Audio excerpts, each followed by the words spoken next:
আসসালামু আলাইকুম। এটা আমার মুরগির খামার।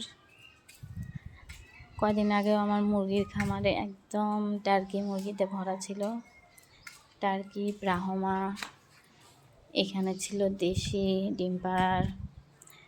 ওই পাশের রুমে ওইখানে ছিল দেশি মাংসের, এখন আর একটাও নেই। আমাদের নিজস্ব কিছু ভুলে আমরা খামারিরা এরকম বিপর্যস্ত হয়ে পড়ি, অনেকটা লস হয়ে যায়, ক্ষতির সম্মুখীন হতে হয়। সেটাই আপনাদের সাথে আজকে শেয়ার করতে চাচ্ছি। এই যে পলিথিন, মুরগির ঘরে কখনোই পলিথিন ব্যবহার করাটা উচিত না। আমার এই পলিথিন আমার এই মুরগির সবগুলো মারা যাওয়ার পিছনে মূলত দায়ী। আসলে কখনো এরকম হয় না, ওই জন্য বুঝতে পারিনি। এইবার প্রথম হয়েছে, তো লসটা হওয়ার কারণে অনেক কিছু শিখতেও পেরেছি। এটাই আপনাদের সাথে শেয়ার করতে। যারা নতুন খামারি আছেন, আমার মতো এই ভুলটা না করবেন। আমার এক সপ্তাহের মধ্যে 6-7 লাখ টাকার মুরগি একেবারে শেষ হয়ে গেছে। এতদিন ধরে যাদেরকে খাওয়াইলাম, যখন আমার আসার সময়, ঠিক সেই সময়টাতে আমার মুরগিগুলো অসুস্থ হয়ে একদম মারা গেল।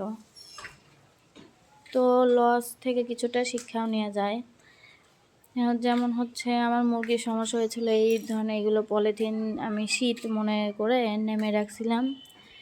তো যখন নেমে রাখছি, তো ভাবছি হয়তো ঠান্ডা লাগবে মুরগিদের, কিন্তু আসলে আমাদের শরীরের তাপ আর মুরগির শরীরের তাপ তো এক না। যখনই পলিথিন দেওয়া হয়, বাইরে থেকে কোনো বাতাস বা ভেতর থেকে কোনো বাতাস বের হতে পারে না। এই কারণে অ্যামোনিয়া গ্যাসটা ভেতরে ঘোরাঘুরি করে। আর এই অ্যামোনিয়া গ্যাসটা এমন একটা খারাপ যে মুরগির ভেতরে সব কিছু নষ্ট করে ফেলে দেয়। এটা আপনি যত চিকিৎসাই করেন, কোনোভাবেই মনে হয় বাঁচানো সম্ভব না।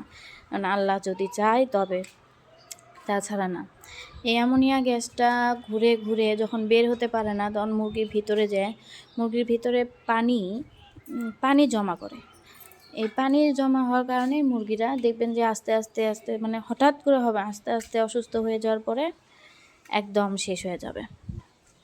আমার ক্ষেত্রে এটা হয়েছে। আমরা 2 মাস আগে অ্যাক্সিডেন্ট করছিলাম, তো অ্যাক্সিডেন্টে আমরা 3 জনই অসুস্থ হয়ে গেছিলাম। আমি তো একদম বিছানায় পড়েছিলাম, আমার পায়ের হাড় ফেটে গেছিলো, জন্য একদম বিছানায়। এজন্য ঠিকভাবে লিটারটা হচ্ছে কথা, পর্দা এবং লিটার, এই দুইটা যদি আমরা মেনটেন করতে পারি, আমার মনে হয় না কোনো খামারি লস খাবে। আমি যেরকমটা খেয়েছি, লিটার পরিষ্কার থাকলে আপনার কখনো মুরগির কোনো রানীক্ষেত বলেন, গাম্বুরা বলেন, কোনো সমস্যাই হবে না ইনশাল্লাহ।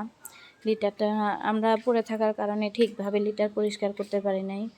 আর কাজের লোকদের তো ওইভাবে ঠিক হয় না, নিজে না দেখাশোনা করতে পারলে। তো এখন এই যে আমার যা হয়ে গেছে, আপনারা পর্দা দিবেন, কাপড়ের পর্দা দিবেন। এই যে আমি তারপরে যখন আমার হয়েছে, তখন এই যে পলিথিনগুলো আমি খুলে দেবো ইনশাল্লাহ, আজকে খুলে দেবো। এগুলা এই যে চুন পটাশ করা হয়েছে, পুরা মুরগির ঘর চুন পটাশ কেরোসিন তুত এগুলো দিয়ে পুরা মুরগির ঘর আমি করে রাখছি, 7 দিন রেস্টে রাখছি। এবার যে লসটা খাইছি, এটা পুরানোর জন্য আর টার্কি করার কোনো ক্ষমতা নেই, কারণ টার্কি করতে গেলে 7 মাস আমাকে আবার ইনভেস্ট করতে হবে। তো আমার ওই রকম আর নেই, এই জন্য ব্রয়লার উঠাবো ইনশাল্লাহ। ব্রয়লার উঠানোর পর আপনাদের সাথে ভিডিও অবশ্যই শেয়ার করব, কিভাবে ব্রুডিং দিচ্ছি, কি করতে হবে। ইনশাল্লাহ আপনারা উপকৃত হবেন যারা নতুন খামারি আছেন। এবং আমার ফোন নাম্বার দেওয়া থাকবে, চাইলে যে কোনো ধরনের পরামর্শ নিতে পারেন, কমেন্ট করতে পারেন। আমার এই পর্দাগুলা একদম পাতলা, আপনার বাহিরের বাতাস ভেতরে ঢুকবে এবং ভেতরেরটা বাইরে বের হবে, যার ফলে কোনো অ্যামোনিয়া গ্যাস আপনার থাকবে না। পর্দা এভাবে দুই ইতে দিতে হয়, কারণ আপনি দিনে যদি সন্ধ্যার থেকে যদি একটু ঠান্ডাও পড়ে, নিচেরটা নামায় রাখলেন, কিন্তু উপরেরটা আপনাকে খুলে রাখতে হবে। আর যদি বৃষ্টি আসে, তখন সেই ক্ষেত্রে আপনি উপরটা নামায় দিলেন। এই জন্য 2 ভাগ করে দিতে হয় মুরগির খামারে পর্দা। তাহলে মুরগির ঘরের তাপমাত্রাটা, মুরগির ঘরে আর্দ্রতা যত ঠিক রাখবেন, মুরগির ঘর তত সুন্দর থাকবে, মুরগিরা খুব ভালো থাকবে। এটা হচ্ছে মেন কথা।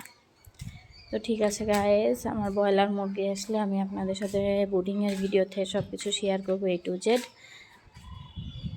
ভালো থাকবেন সবাই। আসসালামু আলাইকুম।